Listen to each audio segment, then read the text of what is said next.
সময়ের গল্পে স্বাগত জানাচ্ছি আমি তাজরিন রিকা। আমাদের মাঝে আজ এমন একজন মানুষ রয়েছেন যাকে শুদ্ধতম প্রেমের ধারক কিংবা নান্দনিক ভালোবাসার গল্প কথক বললে খুব একটা ভুল কিছু হবে না, কেননা তার নির্মিত নাটক দেখে দর্শক কিংবা ভক্তরা আবেগে যেমন হেসেছেন, কেঁদেছেন, তার পাশাপাশি প্রেমের জোয়ারে ভেসেছেন। তিনি আর কেউ নন, তরুণ নির্মাতা জাহিদ প্রীতম। তিনি রয়েছেন আজ আমাদের পাশে। কথা বলবো, গল্প করব জম্পেশ, তাই তো? কেমন আছেন? আমি ভালো আছি আপু, আপনি কেমন আছেন?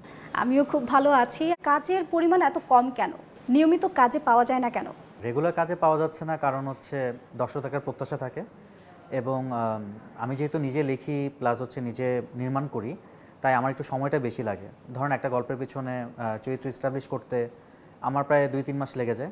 আচ্ছা। তো বলতে পারেন যে কোরবানি ঈদও কাজ আসেনি, কারণ হচ্ছে রোজার ঈদের কাজের পরপর এই উৎসব এখনও শেষ হয়নি, রোজার ঈদেরটাই এখনও চলছে। তো সবার প্রশ্নের উত্তর দিচ্ছি, কথা বলছি।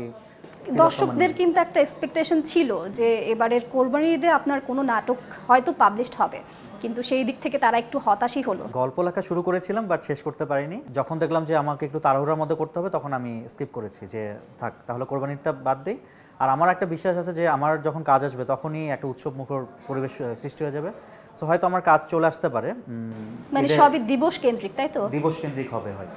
তো আপনি দিবস কেন্দ্রিকের কথা মাথায় রেখে যেহেতু কাজ করছেন, আমাদের ম্যাক্সিমাম আপনার যে নাটকটা আসলে খুব বেশি সাড়া ফেলে দিয়েছে, বুক পকেটের গল্প, এটা তো ভালোবাসা দিবসকে কেন্দ্র করে। আমরা দেখি যে ম্যাক্সিমাম নির্মাতারাই দেখা গেছে ভালোবাসা দিবস এইটা ছাড়া আর অন্যান্য দিবসটাকে খুব একটা মাথায় রেখে কাজ করছে না। না, দিবস উপলক্ষে কাজ করার শুধু তো ভালোবাসা দিবস হতে পারে না, দিবস তো আরো অনেক দিবসই আমাদের আছে। মা দিবস আছে, বাবা দিবস আছে, এক্স্যাক্টলি। তো অনেক দিবস আছে, বিজয় দিবস আছে। 3টা উৎসবে বেশি কাজ নিয়ে আমরা আলোচনা করি, আমাদের কাজ নিয়ে মানুষের আগ্রহটা বেশি থাকে, একটু ছুটিটা বেশি থাকে। সো আমার কাছে মনে হয় কি যে আমার অন্য নির্মাতা তো কথা জানি না, আমার অন্য নির্মাতারাও তো কাজ করছে, আমার তো মনে হয় তারা 6-7টা করে কাজ করে। আমি প্রতি বছরই, আমার 3 বছর কেরিয়ার, আমি 3টার উপরে কাজ করি না বছরে। এটাতে কী থাকে, আপনার কোয়ালিটিটাও মেনটেন করা যায়, বাজেট একটাই অবশ্যই ইস্যু থাকে, এক্সক্লুসিভ কাজে বাজেট বেশি থাকে। আর উৎসবগুলিতে ব্র্যান্ডিংগুলো খুব আগ্রহী হয়ে ওঠে, যে ব্র্যান্ডিংয়ের জন্য যেহেতু মানুষ বেশি কাজ দেখছে, সো ওইভাবে আর কি কাজটা করা হয়। সর্বশেষ তো আপনার রিলিজ প্রাপ্ত নাটক হচ্ছে তিলোত্তমা। আর এখানে আসলে দর্শকদের একটা কি বলবো, এটাকে খুব খারাপ লাগা কাজ করেছে। লাস্টে যে ট্র্যাজেডি ছিল নায়িকার, ওটা সবার মনে আসলে দাগ কেটেছে। তো এই বিষয়ে আপনার কাছে কি দর্শকদের মধ্যে কোনো বিষাদময় রেসপন্স আসেনি? আচ্ছা, যখন আমি আসলে জয়ী চরিত্রটাকে তৈরি করি এবং প্রত্যেকটা চরিত্রের সাথে আমি আসলে নিজেই কথা বলি, যখন আমি লিখতে গিয়েছি তখন আমার কাছে মনে হচ্ছে যে জয়ীর যে অস্তিত্বহীনতার সংকট দেখা দিয়েছিল, যখন আমি এটা নিজের মধ্যে ধারণ করছি, আমার না বাঁচতে ইচ্ছা করে নাই। যে প্রিয়তম মানুষের কাছ থেকে যখন আঘাতটা পাওয়া যায়, সবচেয়ে বেশি আঘাতটা পাওয়া যায়, তখন না আসলে নিজের কাছে দুনিয়াটা অন্ধকার মনে হয়। এরপর কিন্তু ডাক্তার রায়হান আসছিল, এরপর অনেকেই আসছিল, জয়ীর বাবাও জয়ীকে বোঝানোর চেষ্টা করেছে, কিন্তু যে প্রিয়তমর দেওয়া যে বিষাদ, এটা না সবসময় আমাদেরকে সবচেয়ে বেশি প্যারা দেয়। সো ওইখান থেকে আমার কাছে মনে হচ্ছে যে জয়ীর বেঁচে থাকার থেকে বরং জয়ীকে মেরে ফেলে নতুন একটা তিলোত্তমাকে জন্ম দেওয়াটা আমার কাছে খুব গুরুত্বপূর্ণ ছিল। যে একটা ছেলে অনুধাবন করুক, বা একটা মানুষ, প্রিয় মানুষটা অনুধাবন করুক যে তার প্রিয়তমাকে কষ্ট দিয়ে কথা বললে সেটা আর ফিরে নেওয়া যায় না। সে অনেক ক্ষমা প্রার্থী হতে পারতো, সরি বলতে পারতো, বাট আমার কাছে মনে হয় যে ইটস নট এনাফ ফর জয়ী।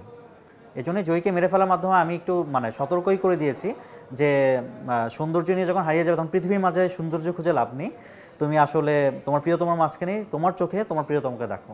এই গল্পকে কেন্দ্র করে একটা স্ট্যাটাস তো দিয়েছেন সাম্প্রতিক সময়ের একটা ইস্যুকে কেন্দ্র করে।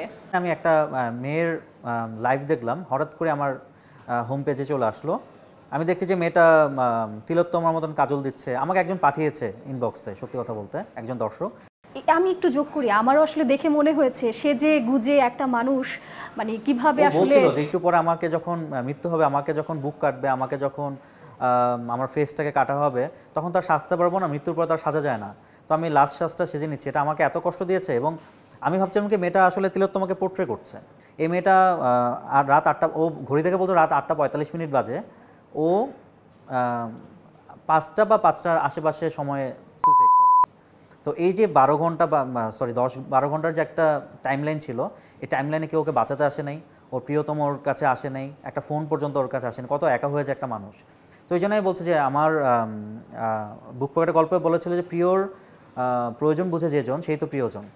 তো এই মেসেজটা হচ্ছে আমরা যদি প্রিয়জন হতে চাই তাহলে অবশ্যই তার গুরুত্ব বুঝতে হবে, প্রয়োজনটা বুঝতে হবে। আপনি তো কাজ করেছেন অনেক অনেক অভিনয় শিল্পীদের সাথে, তটিনীও তো আপনার নাটক দিয়ে শুরু করলো। কাদের সাথে আসলে কাজ করে বেশ স্বাচ্ছন্দ্য বোধ করেছেন? হ্যাঁ, তটিনী লিলুয়াতে ছোট একটা চরিত্র করেছিল কলি। ও শুরুটা ওদিক দিয়ে হয়েছিল, কিন্তু কলিটা খুব ইম্পর্ট্যান্ট একটা চরিত্র ছিল, যে একটা মেয়ে সারাক্ষণ হাসছে এবং একটা বিষাদ নিয়ে সেও কিন্তু মারা যায় লাস্ট পর্যন্ত।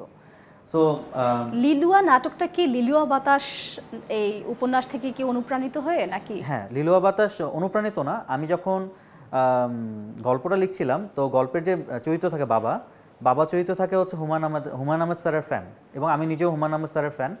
আমি তার খুব অল্প সংখ্যক বই পড়েছি, কিন্তু বই পড়ে মনে হয়েছে যে আমি যেরকম গল্প পড়তে চাই উনি এই ধরনের গল্প লিখেন এবং জীবনটাকে খুব সুন্দর করে সাজাতে পারেন। আমি আসলে সবার সাথে কাজ করে খুব আনন্দ পাই, কারণ চরিত্রগুলোকে আমি যে আমার সাথে কাজ করতে আসে আমি তাকে পরিবর্তন করি, আমার চরিত্রের অনুযায়ী তাকে সাজাই। ঘনিষ্ঠতা আমার সবার সাথেই খুব ভালো, এবং কাজ করার আগে ঘনিষ্ঠতা হতে হয়, তার অনুযায়ী আমি চরিত্র লিখি, তারপর আমার কাজ হয়। আমাদের আসলে ইউটিউব বেসড সব কিছু হয়ে গেছে। আমরা দেখতে পাই যে নাটকের মধ্যে বিভিন্ন ধরনের ইনফ্লুয়েন্সার, অভিনয় শিল্পী যারা গতানুগতিক আগ থেকে করে এসছেন তাদেরকে বাদ দিয়ে ইনফ্লুয়েন্সারদেরকে এই অভিনয়তে যুক্ত করা হচ্ছে। এতে নাটকের গুণগত মান কিংবা কাজের গুণগত মান কতটুকু বজায় থাকছে? কাজের গুণগত মান অবশ্যই খারাপ হচ্ছে, কারণ হচ্ছে যখন আপনি ট্রেন্ডিংয়ের পিছনে ছুটবেন তখন আপনি একটা সময়কে ভেবে ছুটছেন। মানে আমার এখন কোরবানি ঈদ, আমি একটা গরুকেন্দ্রিক গল্প বানালাম, বা আমার একটা ইনফ্লুয়েন্সার খুব খারাপ হয়ে যাচ্ছে, বা টিকটকে বেশি মানুষ পাগলামি করছে, আমি ওদেরকে নিয়ে গল্প বানালাম। তো এটা কি হয়ে গেল? এর কারণটা কি আসলে? ওই যে মানুষ দেখতে মজা পায়। ধরেন আমি একটা মানে সবকিছু কি আসলে ভিউজ? হ্যাঁ, মানুষ যেটা দেখবে বেশি। ধরেন আমিও এখানে আসছি কারণ আমি জনপ্রিয়, আমাকে দেখতে মানুষ চায়, এই জন্য আপনারা আমাকে ডেকেছেন। So it's all about views. কিন্তু আমরা যখন নির্মাণ করি, আমরা যখন নির্মাতা, তখন আমি নিজের কথা বলতে পারি, আমি কখনো ভিউজের চিন্তা করি না। আমার কাছে মনে হয় কি একটা ভালো জিনিস মানে বছরের পর বছর টিকে থাকে, আজীবন টিকে থাকে। হয়তো আমারটা একদিন 1 মিলিয়ন হচ্ছে না, বা 2 দিনে 20 লাখ মানুষ দেখছে না, কিন্তু এটা সারা জীবন দেখবে। সো এটার একটা ইম্প্যাক্ট আছে। তো আপনি কি ইন ফিউচারে কোনো ইনফ্লুয়েন্সারদেরকে নিয়ে কাজ করবেন কিনা, যদি আপনার ওইরকম সুযোগের দরকার পড়ে কিংবা চরিত্রের খাতিরে দরকার পড়ে? আপনি তো বললেন যে আসলে এর গুণগত মানটা নষ্ট হচ্ছে। গুণগত মান কেন হচ্ছে? কারণ ওরা যা করছে তাকেই আমরা পোর্ট্রে করছি। আর আমি যদি তাদেরকে নিয়ে কাজ করি, আমার গল্প যদি আসলেই তাদেরকে চায়, তারা অবশ্যই ওই জায়গাটা অ্যাচিভ করতে পারবে। তার মানে দরকারের খাতিরে আপনিও টিকটকার কিংবা হ্যাঁ, ইনফ্লুয়েন্সার যারা রয়েছেন তাদের সাথেও কাজ করবেন, কোনো সমস্যা নেই, যদি আমার চরিত্র চায়।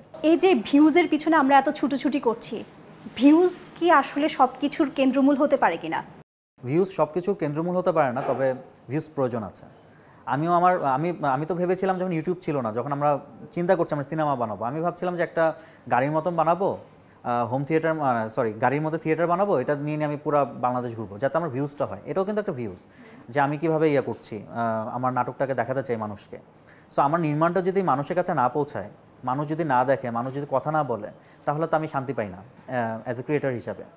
তো আমার কাছে মনে হয় যে ভিউজের প্রয়োজন আছে, কিন্তু দর্শকের আগ্রহকে কেন্দ্র করে যে ভিউজটা হয়, ওইটা আমার মনে হয় যে প্রয়োজন নেই। কারণ হচ্ছে দর্শক আপনার কাছে নতুনত্ব চায়, এবং দেখবেন ভিউজওয়ালা কন্টেন্টের নিচে কোনো দর্শকই প্রপার কমেন্ট করছে না, বা গালি দিচ্ছে, বা তারা দেখছে হয়তো বা ক্লিক করছে হয়তো, ভিউজটা তো লেখা হয়ে যাচ্ছে, কিন্তু দেখা যাবে যে তারা সন্তুষ্ট না নাটক দেখে। সিনেমা বানাবেন অনেক আগে বলেছেন, এখন পর্যন্ত কিন্তু আমাদের কোনো ডিক্লারেশনও আসেনি, আমরা আসলে কোনো আভাসও পাইনি। বানাচ্ছেন কবে একটু যদি বলা যায়? আমি আসলে সিনেমাই বানাতে চাই, মানে তিলোত্তমা বলেন, বুক পকেটে গল্প বলেন, হয়তো আপনারা নাটক বলছেন, কিন্তু আমি সবসময় বলি ফিকশন। এটা যেহেতু টিভিতে যাচ্ছে, ইউটিউবে যাচ্ছে, এজন্য এটা ফিকশন। এটা যখন সিনেমা হলে যাবে তখন এটা হয়ে যাবে সিনেমা। তো আমি সবসময় বলি আমি সিনেমার মানুষ, সিনেমা বানাতে চাই। আর প্ল্যাটফর্মটা কখনোই আমার কাছে খুব ম্যান্ডেটরি না। বাজেট ভালো হলে, গল্প বলার সুযোগটা থাকলে আমি সবসময় সিনেমা বানাতেই চাই। আর যদি বলেন যে বড় পর্দায় কখন যেতে চান, বড় পর্দায় যেতে চাই 26-এ। তো ওটার জন্যই গোছাচ্ছি, প্রিপারেশনটা নিচ্ছি। তাহলে তো দীর্ঘ সময়। এর মধ্যে কি ওটিটিতে কিছু আসছে আপনার? ওটিটিতে হ্যাঁ প্ল্যান চলছে, ওটিটিতে লকড হয়ে আছে। আমি খুব শীঘ্রই আমাদের অ্যানাউন্সমেন্টটা করব। আমি খুব আগেই সব কিছু বলে দিতে চাই না, শুটিংয়ের পরে আমার সবসময় মার্কেটিং শুরু হয়। ধ্যানে জ্ঞানে মনে সবসময় তাহলে হচ্ছে নাট্য নির্মাণের কাজে আপনার চলে। যার কারণেই হয়তো ট্রিপলি ছেড়ে আপনি এই কাজে মনোনিবেশ করেছেন, রাইট? ট্রিপলি ছেড়ে এই কাজে আসার পিছনে মূল কারণটা হচ্ছে বাসার কি কোনো চাপ ছিল না না, যে বাসা না থেকে ছেলে কেন? আমার মা খুবই কনফিডেন্ট আমাকে নিয়ে সব সময়, যে তুমি যেটা করবা সেটা সব সময় মানে মানে আমি এমন একটা ছেলে সাপোর্টিভ ছিলেন। সাপোর্টিভ ছিলাম। আর বাবা? বাবা সাপোর্টিভ ছিলেন না। বাবা আমাকে সবসময় বলতেন যে বাবা ছেলের ভবিষ্যৎ অন্ধকার। হ্যাঁ, ছেলের ভবিষ্যৎ অন্ধকার, যারা নাটক করে তারা রাস্তায় রাস্তায় ঘুরে বেড়ায়, শাহবাগে ঘুরে বেড়ায়। সো আমি বলছি আব্বু আমি ওরকম হব না ইনশাল্লাহ, কিন্তু আমি আসলে একটা আমি যে রিমার্কেবল কিছু একটা করতে চাই এটা আমি আম্মুকে সবসময় বলতাম। আমার আম্মু আমার স্বপ্নগুলোকে সবসময় অ্যাপ্রিসিয়েট করেছে, আর আমার আম্মু আমার থেকে বেশি কনফিডেন্ট। কারণ হচ্ছে দেখা গেল যে আমি ছোটোবেলা থেকে আম্মুকে প্রুভ করছি এটা, যে দেখা গেল আমি লেখাপড়া করতাম না, ক্রিকেট খেলতাম সারাদিন, হঠাৎ করে আমি এসে বলতেছি আমি গোল্ডেন পাবো, যে গোল্ডেন কেউই কখনো পায়নি। আমি নাম শুনছি গোল্ডেন বলে কিছু একটা আছে, এবং আমি সেটা অ্যাচিভ করে দেখাইছি আম্মুকে। সো এই যে আম্মুকে যে অ্যাচিভ করে দেখানোর যে ব্যাপারগুলো আছে, আম্মুর একটা আমার প্রতি অন্ধবিশ্বাস চলে আসে যে আমার ছেলেটা আসলে ইয়ে করবে। আমার আম্মু একটা কথা বলছিল, একটা ছোট গল্প বলে আম্মুকে নিয়ে, যে একবার আমার একজন পরিচিত আত্মীয় সিগারেট খাচ্ছিল। সো আমার দেখে খুব ভালো লাগছে, স্টাইলিশ, খুব সুন্দর লাগছে। তো আমি আম্মুকে জিজ্ঞেস করলাম আম্মু এটা কি? আম্মু বলছে আগুনের ললিপপ, যে এটা তুমি খাও না কখনো, খেলে তোমার মা মারা যাবে। সো এই যে মা মারা যাবে যে কনসেপ্ট আমার মাথায় ঢুকে গেছে, যে এটা খেলে ঢুকে যে আমি কখনো সিগারেট টাচ করি নাই। ইভেন আম্মুর কষ্ট লাগবে এমন কিছু আমি কখনোই করতে চাই না। সো এই যে একটা ফিলোসফি তোরা চলে আসছে না, এটা আমার দেখবেন যে আমার ফিকশনগুলোর মধ্যেও খুব নির্ভেজালা মানুষের গল্প থাকে, খুব সহজ সরল মানুষের গল্প থাকে, এবং জীবনকে আয়োজন করে বলার একটা গল্প থাকে। ভালোবাসার গল্প তো শুনলাম, আপনার ভালোবাসার গল্পটা একটু শুনতে চাই। বিয়ে কবে করছেন? 24 ফেব্রুয়ারিতে আমার জন্মদিনেই দুই পরিবারের একটা সম্মতিতে আমাদের এঙ্গেজমেন্ট হয়েছে।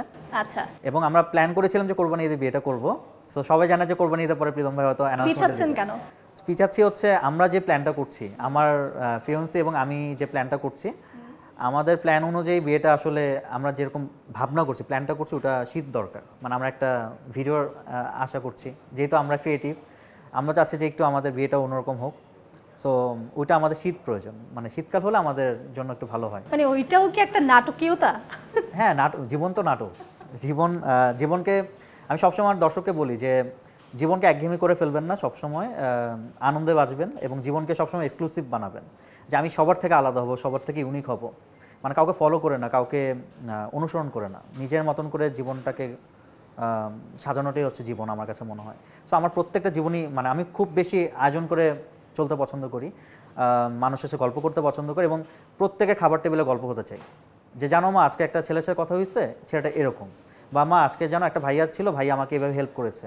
সো আমি প্রত্যেকটা মানুষের জীবনে গল্প হয়ে থাকতে চাই। আপনি কাজের মাধ্যমে আসলে সমাজে কি বার্তা দিতে চান? কাজের মাধ্যমে কোনো বার্তা দিতে চাই না, তবে আমি কাজের মাধ্যমে একটা জিনিস দিতে চাই, যে জীবন কীভাবে উপভোগ করা যায়। জীবন যেভাবে চলতেই তো থাকবে, কিন্তু জীবনকে উপভোগ করার জন্য কিছু ম্যাজিক্যাল দর্শন দরকার মানুষের, এবং আমি দর্শনগুলিকে মানুষকে ইন্ট্রোডিউস করাচ্ছি আস্তে আস্তে। প্রত্যেকটা ফিকশনের মধ্যে আমার কিছু দর্শন আছে। যারা অপেক্ষা নীলপুর থেকে তিলোত্তমার 10টা ফিকশন দেখেছে, এর মাঝখানে ঘ্রাণ একটা শর্ট ফিল্ম ছিল 12 মিনিটের, যারা এই 10টা ফিকশন দেখেছে তাদের কাছে একটা মেসেজ চলে গেছে আমার মনে হয়। এই জন্য আমার দর্শকগুলি ইউনিক হয়, যে অনেক আর্টিস্ট নিয়ে কাজ করলেও দেখা গেল যে একটা ফ্যান বেস তৈরি হয় না, কিন্তু আমার দেখা যাচ্ছে কলকাতায় একটা ফ্যান বেস আছে, বাংলাদেশে একটা আছে, এবং তারা খুব নিউট্রাল, এবং তারা আমার প্রতি ফোকাস, আমার কাজের জন্য অপেক্ষা করতেছে, আমার কাজ আসলেই তারা আলোচনা করে। সো এটা একদম নিজস্ব একটা ফ্যান বেস তৈরি হয়েছে যে আমার দর্শনের জন্য। সো আমার কাছে মনে হয় যে আমার দর্শনটা খুব ইম্পর্টেন্ট সমাজের জন্য। Thank you so much Pritam, আমাদেরকে সময় দেওয়ার জন্য। সময় টেলিভিশনের দর্শকদের উদ্দেশ্যে যদি কিছু বলার থাকে। তো সময় টেলিভিশনের দর্শকের সবসময় আমি একটা কথা বলি, যে জাহিদ প্রীতমকে বানিয়েছে দর্শকই, এবং দর্শকই হচ্ছে জাহিদ প্রীতমের শক্তি। আপনারা আমাকে অনুপ্রেরণা দিবেন, এবং আমার ফিকশনের সাথে সবসময় থাকবেন।